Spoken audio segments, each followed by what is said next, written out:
السلام علیکم ورحمت الله وبرکاتہ. سه جمال تاسو ګورئ چې فرش ان شاء الله په دې ویډیو کې موږ د نیوز باره غږیږو چې نیوز څه ته وایي، نیوز څنګه استعمالیږي. څنګه تیر ویډیوګانو دوه ویډیوګانو کې موږ د نیوز فنډامنټل باره غږیدلی وو چې کوم ویبسایټونه مهمه دي او کوم نیوزونه مهمه دي او کوم نیوزونه کې تاسو ټریډ وکولی شئ.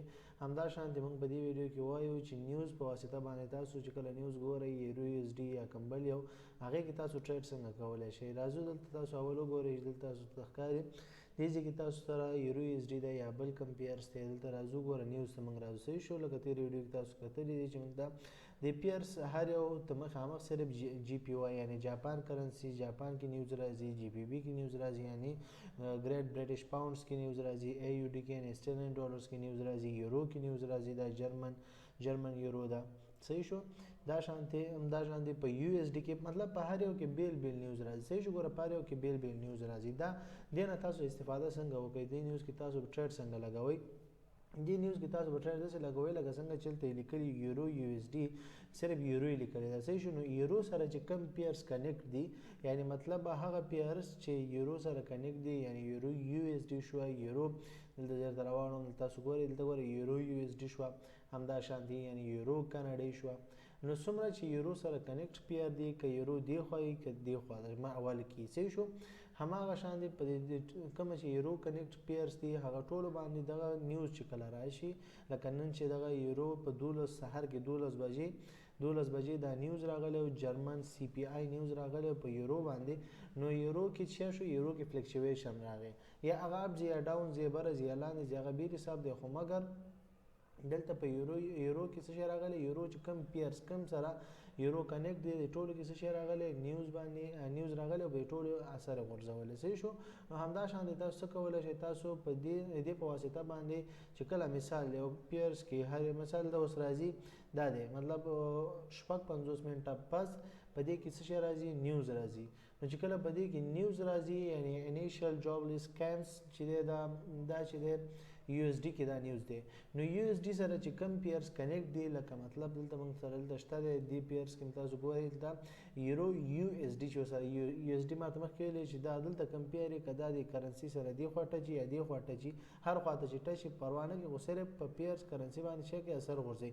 دا کمپیر موږ سره دی دا چې دی جی بی بي یو اس ډي پیر موږ سره دی. صحیح شو. همدا شانتې دلته تاسو ګورئ دې کې موږ سره کوم یو بیا دی یو اس ډي ډالرز په سی ایچ اف باندې یعنی سویس فرانس کرنسي باندې موږ سره چې دی کنیکټ دی.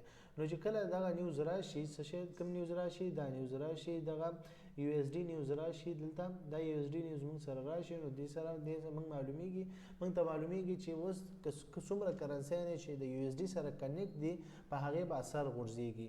صحیح شو. نو د هغې نه بعد چې کله بیا ته په دې باندې ټریډ غواړې ټریډ ولګې دې نیوز څخه استفاده وکړې هغې نه بعد به ته څه کوې دې کې به ټیکنیکل انالایس لکه تېر ویډیوګانو کې ماته ویلي دی چې کینډل سټیکې پیټرنې نور انډیکیټرز لکه دا خط تاسو ګورئ دلته انډیکیټرز دی دا دی دلته دا زیړ زیړ خطونه دا انډیکیټر دی، آر ایس آی انډیکیټر دی، همدا شانتې میکډي انډیکیټر دی، سټوکاسټیک نور ټول انډیکیټر چې ما 15 ویډیوګانې ما انډیکیټر والا جوړې کړي هغه سره وګورئ په هغې باندې به پوه شئ هغه سټریټجي سره به تاسو نیوز څنګه استعمالوئ. نو هغه سټریټجي چې ما څه ویلې هغې کې هغه وخت کې چې کوم هغه سټریټجي اپلای شي یعنی ټیکنیکل انالایسس اپلای کیږي نو هماغه وخت کې نیوز به ګورئ چې نیوز اوس راځي څه وخت بعد راځي. نو هماغه شان څنګه چې نیوز راشي ته به هغې نه مخکې اول ټیکنیکل انالایس به کوې چې مارکیټ اوس هغه انډیکیټر موږ ته څه وایي چې انډیکیټر بره اشاره کوي که لاندې اشاره کوي. که چېرې انډیکیټر ویلی چې دې موف کې انډیکیټر ښایي چې دا مارکیټ بره ځي لکه دلته تاسو ګورئ دلته اوس تاسو ګورئ